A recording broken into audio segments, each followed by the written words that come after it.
All right, we are at time, so we'll get started here. Unless there's anybody you're waiting for, Mr. Adicott from your team. You may proceed. Okay. All right, so good morning again, everybody. Thanks for taking time out of your day to jump on the call, and we look forward to working through some of these items with you this morning.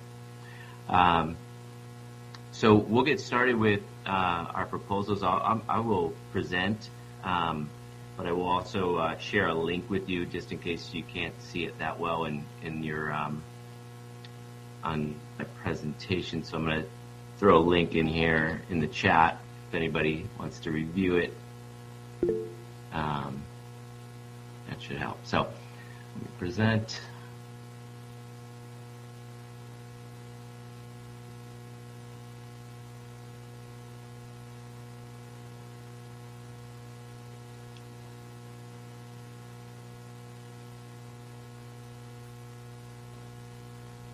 Okay.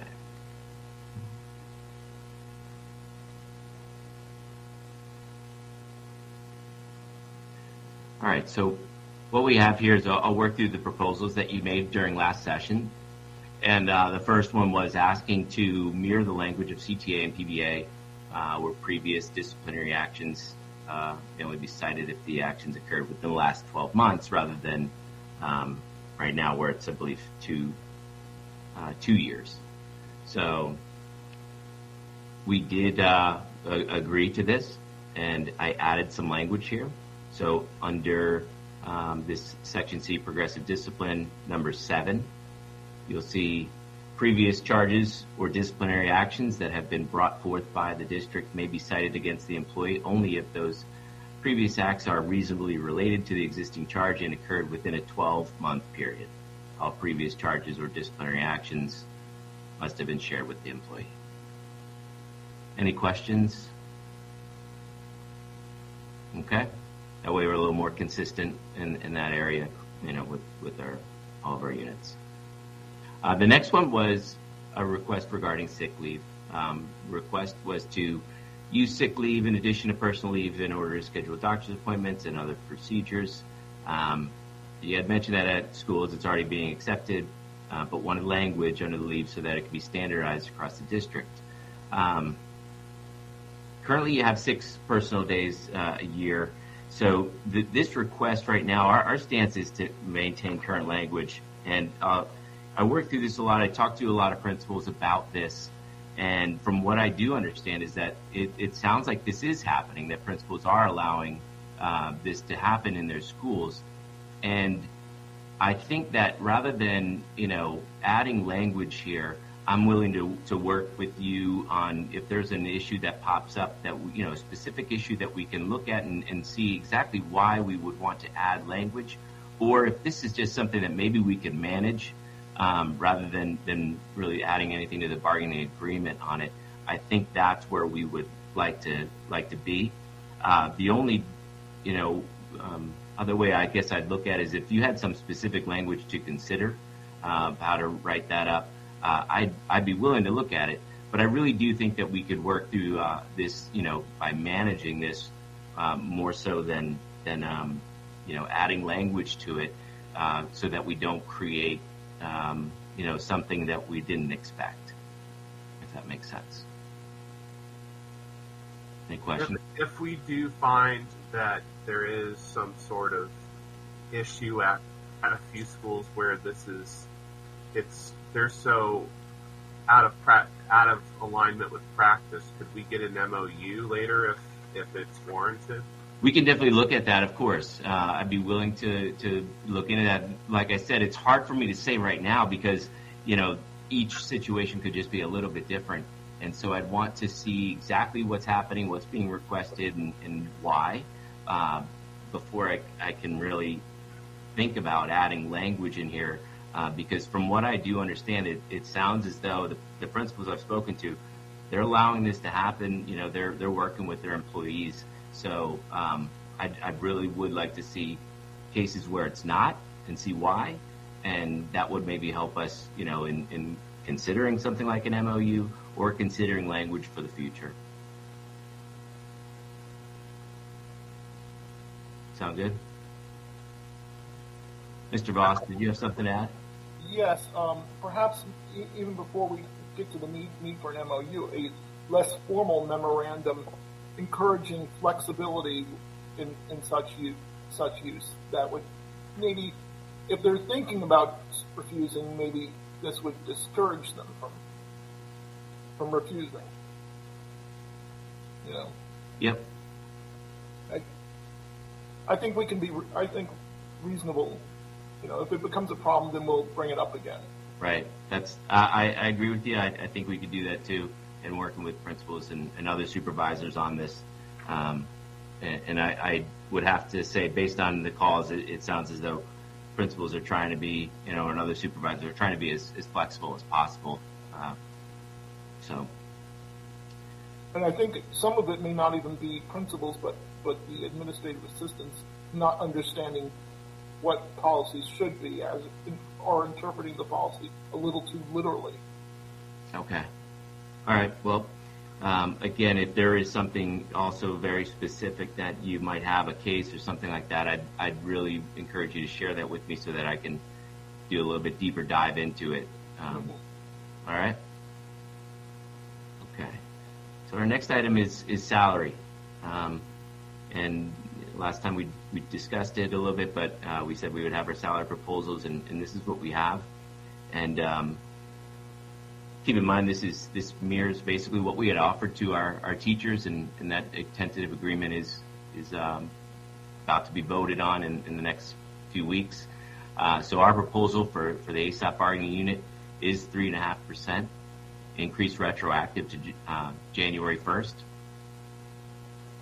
And on top of that, a one-time bonus of $1,500 to all full-time employees who work 30 hours or more. In addition to that, we are raising the minimums because of the minimum wage requirement to begin at $15 starting on October 1st. What we're proposing is to increase this effective July 1st. And I'll go down here. Effective July 1st, bringing all of our minimums to $15. And so overall, and I have the salary schedules here for us to review, but what you can see here is our salary increased 3.5%, the $15 minimum wage increase here to which is really a 6.1% increase as well, and the $1,500 one-time bonus 5.2% really nets out to about 14.8% increase across the board, and almost $8.5 million. What we might look at here is that, what I want to at least call your attention to is on the $15 minimum increase. That's a big jump for some employees who might be, far below that. And with that, when you increase that, the levels of each, of the salary schedule will also need to be adjusted to address compression, and so that, they're not all just lumped together. So that was done as well. And in the salary schedule for effective January 1st, the range minimums increased. Sorry, am I looking at the right one here? The min max were increased. The minimums and max were increased by 3.5%. So this is the current one here, and then when you get down to here, you can see that the min max have been increased by 3.5%. So that way we don't have our people everybody moving to $15 now jump over or at the same as everybody else who at one time might be a level higher. So all of these min maxes to address how this is the salary schedule works have been adjusted by 3.5%. Okay. And then when you get to $15 an hour here, this is where you see that they were again adjusted so that with the $15 an hour, you're not. It's the new minimum here is the $15 right here, $15 an hour, but then we also have 2% at least 2% between the min on each level. So this min to this min is 2%. Any questions? Ms. Frederick, Mr. Mitchell, if you have anything you want to missing out, feel free to jump into. You did a nice job, Mr. Kubrick. Thank you. Ms. Conte. Hi, good morning, everyone. I wanted to know if you have any proposals for CLFs, since they had been left behind for a long time. And also, last year, because I was sick, I got late into the process of the bargaining unit. But in March of 2020, you sent out an email for staff reporting, and we were in that group, the first response kind of thing, along with the AESOP and the assistant principals. And we're still getting $19,000 a year. That doesn't seem right to me. I'm not sure. Well, today the proposals here apply to everybody that are, all positions in the bargaining unit. Is there something specific in here for CLFs? No, there's not. Are you gonna be giving a higher step? Because right now we're at an 8 after many, many years. You give us one step, I would say like 3 years ago, but before that it was like 15 years since the last time we got it raised. So I think there is a big gap that we need to address. Are you talking about a raise in your job level? Correct.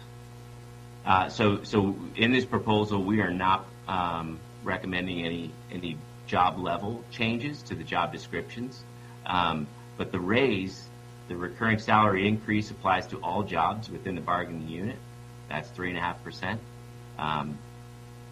The $15 minimum wage increase, if they're not already at it, but it also in there includes, adjustment to the salary range, all the levels, to address compression, and then a $1,500 one-time bonus. That would all of these would go to everybody in the bargaining unit. Are you planning to address the CLFs? Because if we are part of the first response team as translator interpreters at each school, we should be able to get more than almost poverty level salary. In my personal case, I'm going to graduate with a master's in June. And I know education is not awarded either. It's not compensated for that, like teachers to get if they have a master's or a PhD, they do have a higher level salary than the other teachers, and non-instructionals we do not. So in response to your question, are we addressing CLFs specifically today? No, we are not. They were not part of any previous requests in the last bargaining session. So it wasn't an item that really we were looking at reviewing at this time. So, but I can look into what you're suggesting. I'm not as familiar with it as, but I will look into it, and I can get back to Mr. Adicott or the group when we need to. Would it be for this year? So our proposal, I'm not. So would it be for this year? We have to do a deeper dive into what we're even really talking about here. But as of right now, we're not proposing to adjust any job levels for CLFs. It just was not something that was brought forward to us as a consideration. And really with our increases here, they're across the board increases to the entire bargaining unit. So in previous year, it has been brought up, but I guess we go year by year, I guess. Ms. Frederick, do you have something to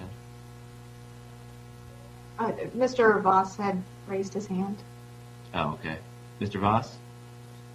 Well, I mean, looking under your proposals, the range minimums and range maximums, most of our employees can you scroll down to where it says the new ones? I mean, I know for a fact that, most of our employees, even the ones with 20 plus years experience, don't get anywhere near the range maximums. I'm not talking about that, Mr. Voss. I'm talking about in that email that was sent out for COVID, we were part of the first response team, which were the assistant principals, the AESOPs, the SDSTs, and CLFs. And the APs, of course, they have a different page range. But the AESOPs are right now at a 12. And we're still at an 8 barely. Because we just got one step 2 years ago. I guess I'm talking about a slightly different topic. I know you. Correct. We're just left behind. That's how I feel as CLFs. And there is a big gap, especially when we have to know 2 languages to perform our job. And I personally cannot afford a house. I'm not married, have children or anything. I cannot imagine how other people are doing.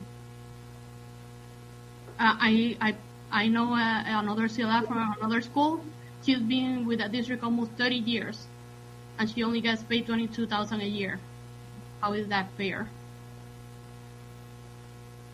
So I hear what you're saying. I will work with Ms. Frederick and Mr. Mitchell on getting some data together, at least to look at what the market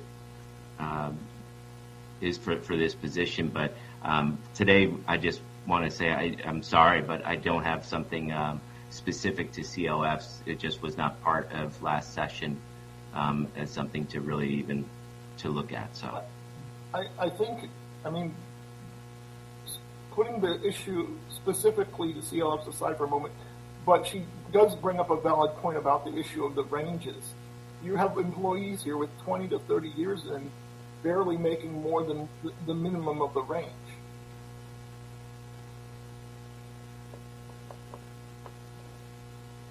Mr. Mitchell, do you want to chime in on that at all? Sure. Thank you, Mr. Kubrick. Appreciate that. And the core issue here, and Stephen, you're right. The movement through the ranges is really dictated by the level of funding from the state as far as our salary increase and so forth. And the previous comments as well for CLFs. For all of us, I think we're funded either 45th or 46th out of the 50 states. So, we can only provide the salary increases that the state provides us money to provide, and we wish it was more for all of us, so these jobs could pay more and so forth. But that's really the core issue here. So we're just trying to allocate the money that the state gives us to give everybody as much a raise as we possibly can. And that's our job, to make sure that money from the state gets to all our employees as quickly as possible. So hence the negotiations. But I understand your point as far as compression on the salary schedules, that people are closer to the men. But the state's kind of forcing that issue, and they've really forced it for the teachers. They raised their minimums to 47.5, really created a lot of compression. So we're all feeling that in all jobs throughout the district. And it's interesting. I used to be in the private sector. We used to have money every year to fix compression, and move people more through those ranges in the salary schedule. And that's what you should do. But the state just doesn't afford us enough money to do that. So your point's well taken and understood. But what I can encourage us all to do is vote, and vote for people we can put in the legislature that'll fund education better than 46 out of the 50 states. And we're not asking to be number 1 out of the 50 states. If we were just funded at the average, 25 out of 50 states, that would give us the ability to provide a type of wage that enables people to buy a house, like was referenced, and do other things that we should be able to do for careers and education. So we're all kind of in the same boat here, trying to do the best we can, and the points are well taken. We appreciate them and share them. Thank you, Ms. Mitchell. Ms. Frederick. Right. I did want to mention that Mr. Mitchell is correct, that we do face challenges from the state on our funding. But I did want to highlight that the board has always made staffing a priority, and we have given raises over the past 6 years. We've been able to give 3% raises each year on average. This current year, we lost over 6,500 students during COVID as a result of COVID. We have not been able to get those students back. And so really, truly going into this year, we weren't sure that we were going to be able to give a recurring increase. The board did recognize all the hard work that the employees have done during the last 2 years. And so we are hopeful and optimistic that we're going to see enrollment rebound, and we're going to see more students come back than what is anticipated. So that's why we are giving a recurring increase of 3.5%. We are one of the few districts giving a recurring increase, and this really is, I would say, the best proposal and package in the state. And, if we are able to get agreement today, we will be able to put an emergency item on our board agenda for the May 4th meeting. And we want to try to just get the money into the hands of the employees as quick as possible. So the sooner that, you're able to go through your process, the sooner that we'll be able to go through our process in order to get payment. We're getting close to the end of the year. We're going to have challenges with getting everything processed.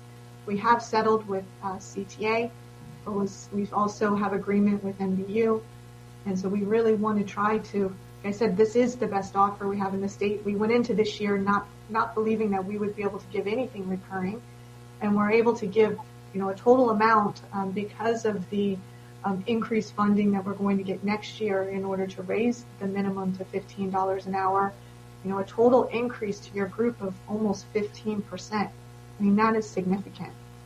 And so I just wanted to add that the board does value employees and does understand that you have worked very hard, and it's been difficult the last 2 years. So I just wanted to highlight that you are a priority. Okay, Ms. Ponte. I understand what Mr. Mitchell and Ms. Frederick said about the state giving you guys money and you have to allocate to whatever you need. But when you send an email on March 18, 2020 at 5:36 p.m. saying that the only people that have to report to work are all 12-month employees, 12 assistant principals, school police, instructional technology support assistants, school technology support technicians, and community language facilitators, and we only get paid at that time it was probably 17 or 18,000, and we only now get 19. And I understand we are gonna get more with a 15 minimum. There is something wrong with that, because if we are so important that we have to risk our lives to be at school, at work, I think our health is worth a little bit more than barely minimum below poverty level salary. And everyone else has in that particular group that you sent out, it actually came out from communications, PVCSD. Everyone else earns way more than what CLFs earn. And we still show up for work.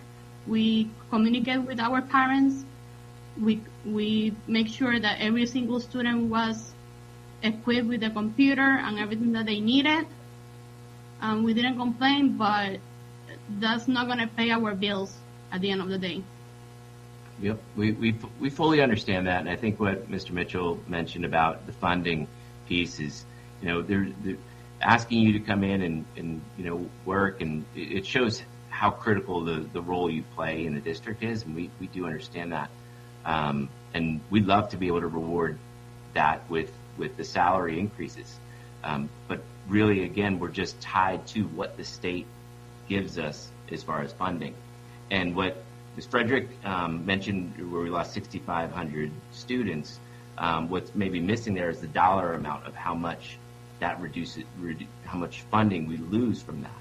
So on top of already being 45th in the nation in education funding, when we lose that many students, it makes it that much more challenging to be a little more flexible and pay jobs that are very critical and are in really desperate need of an increase. It just makes it that much more difficult to do. Ms. Frederick, is there a dollar amount that you can share on how much 6,500 students lost equaled? Well, the loss of revenue to our district was $67 million, and so it has been significant. And our salary proposals in the past have exceeded the amount of funding that we received from the state. So that's why I'm saying that employees are a priority to the district, because we are tied to our funding, and we tied to the funding that the legislature gives us each year. Yet we have always tried to give more than the funding that has been allocated by the state. So this year we were compounded with less state funding as well as a reduction in enrollment. And we're not seeing that growth, and we're not seeing that rebound. We're seeing it growth in the voucher program, family empowerment scholarships, which puts even more pressure on the district budget. But I do see that there's a hand raised by Mr. Voss. He was requesting to go to conference. I don't know if you saw that, Mr. Adicott. I did. I was waiting for you guys to conclude if you had any further information to add, and then we would like to go to caucus, yes. Okay. Mr. Voss, was that what you were asking for?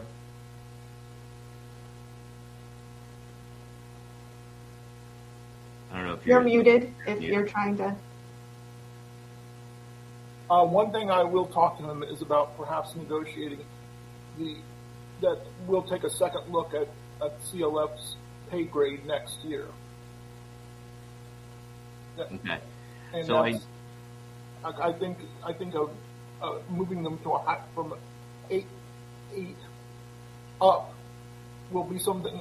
I don't think it's too late to do it this year, but I think it's something we definitely should take a look at for the next year's negotiations. Tim, to be fair, I had requested a job market study be conducted before the start of negotiations. I don't know if your team had any time to look at that request. Mr. Mitchell? We can look at we raised the CLFs a couple of years ago, but we can certainly conduct another market study. Happy to do that. Okay, and how long would you imagine that would take? Right now, with processing all these increases, I would think toward the latter part of the summer. Summer is our busy season, so the latter part of the summer, early fall. Okay, with that, we'd like to go to caucus. Okay. Now, Ms. Shaw has created a breakout room, so Ms. Shaw, are you able to share that? There you go.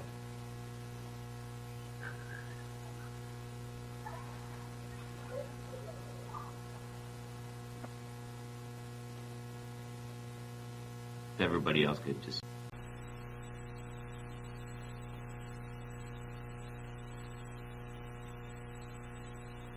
Welcome back. Thank you. So we have a conditional acceptance of this proposal based on but with one caveat. And that caveat is to move the CLFs from levels 8 to 9 on the pay scale.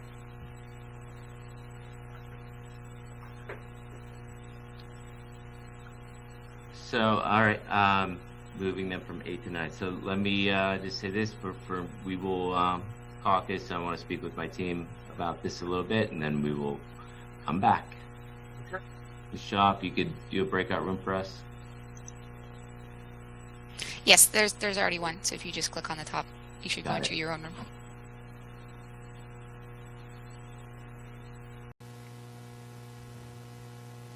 All right. So we did talk through this.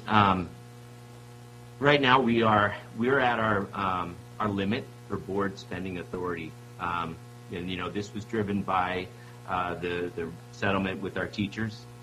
So we would have to go back to our board, and we're just really not sure if the board's going to agree, on anything to exceed what was offered and accepted by the teachers. So what we think is that, we welcome, you guys to go back to your, into caucus to consider moving forward with this proposal, and then set a date for September to have a market study ready to go to review, come back together as a group, review that, and see if there's maybe, if there's something we can do, consider addressing it through an MOU. And that way not holding up the entire bargaining unit on it.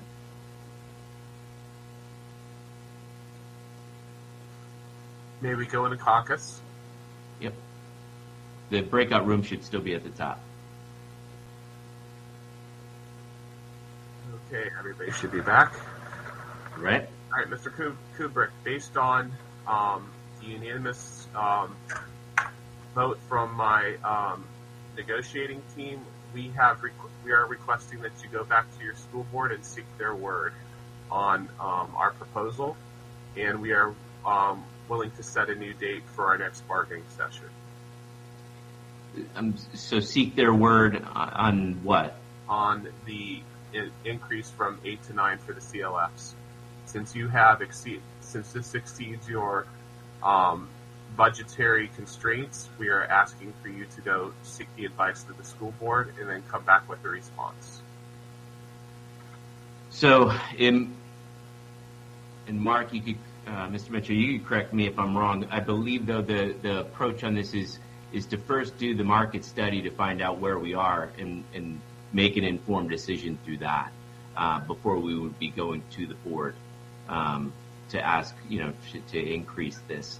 So I'm not sure if that's the exact method of that this is normally handled. Can you speak to that, Mr. Mitchell?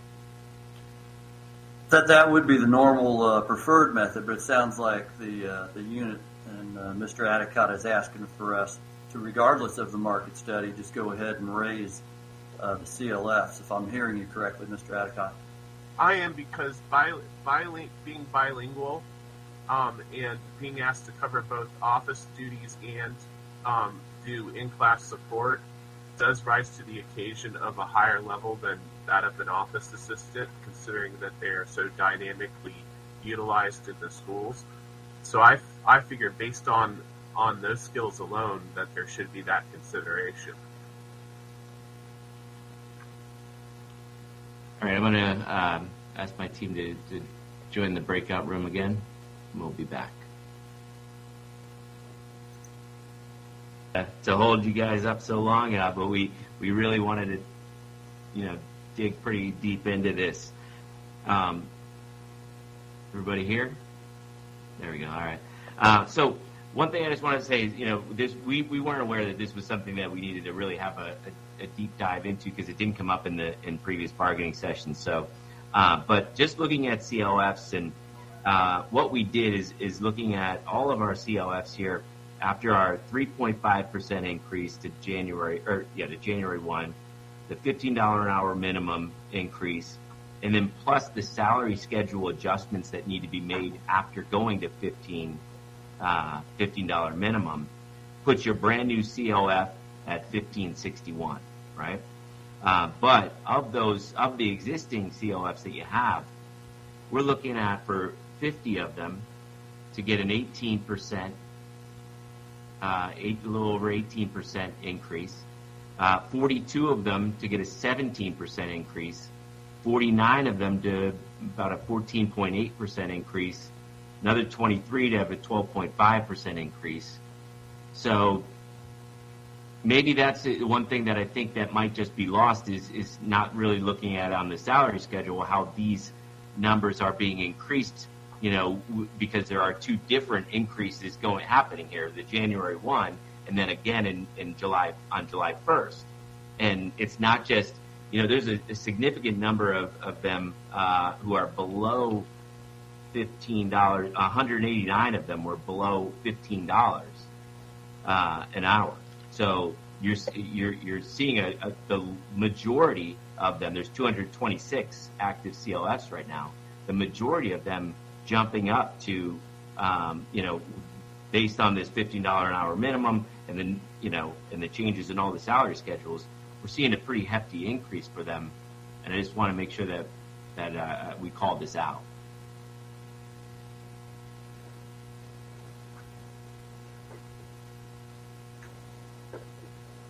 Well, it's one of those positions that has been neglected for a very long time, just like a lot of the positions here.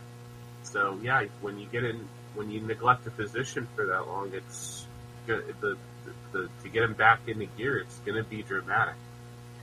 I mean, to be honest with you guys, if we had addressed these issues years ago, every year we wait, it's just going to become that much more shocking in the sticker price when you catch people, that are in these positions up to where they are. So, I mean, it becomes one of those things of when you're looking at the bare numbers, you're saying, oh my God, it's this much, of an increase, but it's because nothing's been done to address these issues in a very long time. I mean, and that's just one group. If we want to go into others, we can talk about the school techs and how many vacancies there are right now in those positions. And we're losing out to both the private sector and other government agencies because nothing's being done to address that.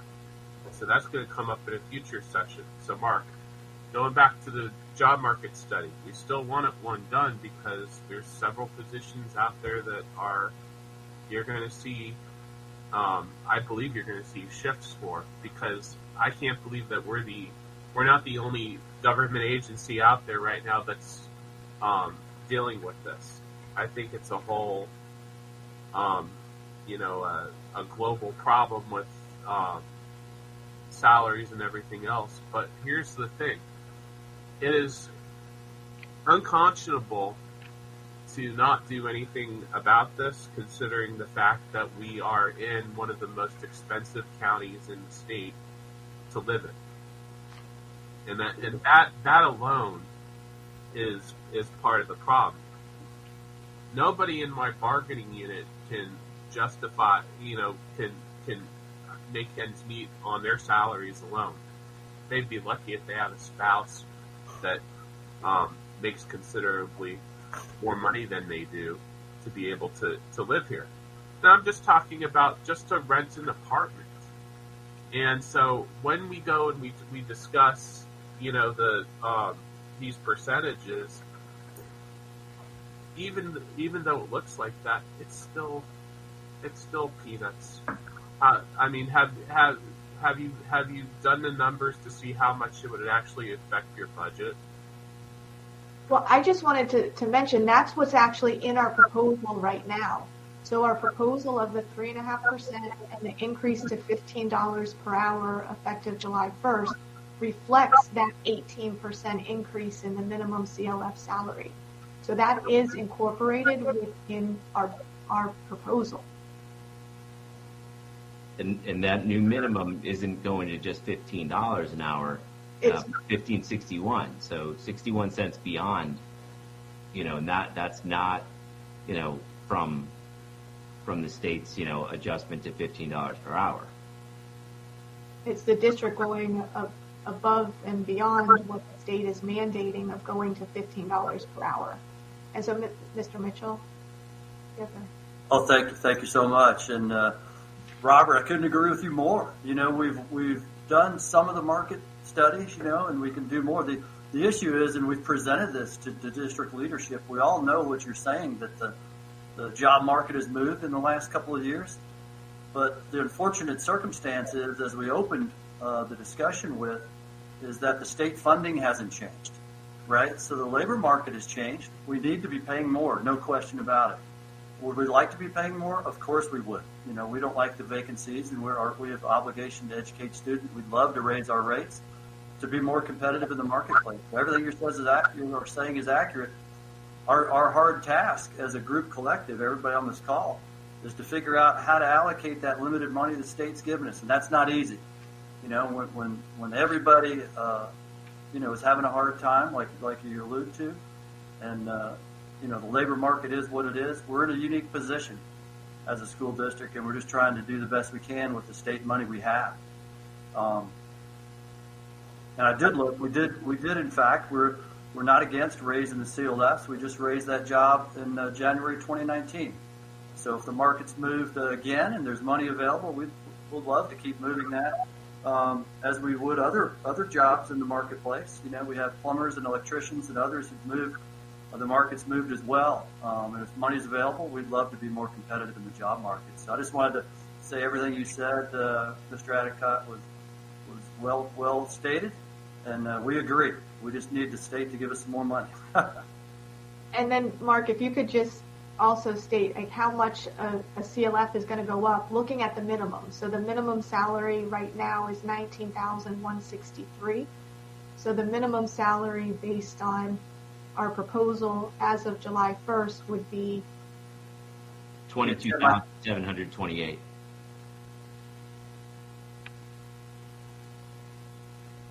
And that's included in the salary schedules that So a little over $3,500. that Yeah, Mr. and that's the 18% increase. So we're doing the best we can with the limited funds we have, and this is. So a thought could be to, if we can at least go forward with what we've got here, and then, I'd still agree to, Mr. Mitchell and his team will do that market study. We'll take a look at this, come back to you in September and revisit this. I think that's still a pretty good option. Ms. Rennie?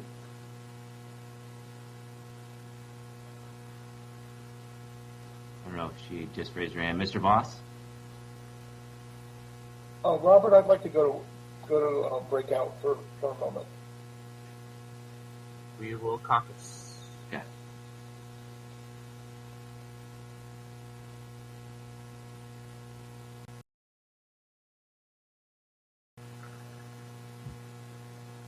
Regrettably, I can't come to an agreement with you today.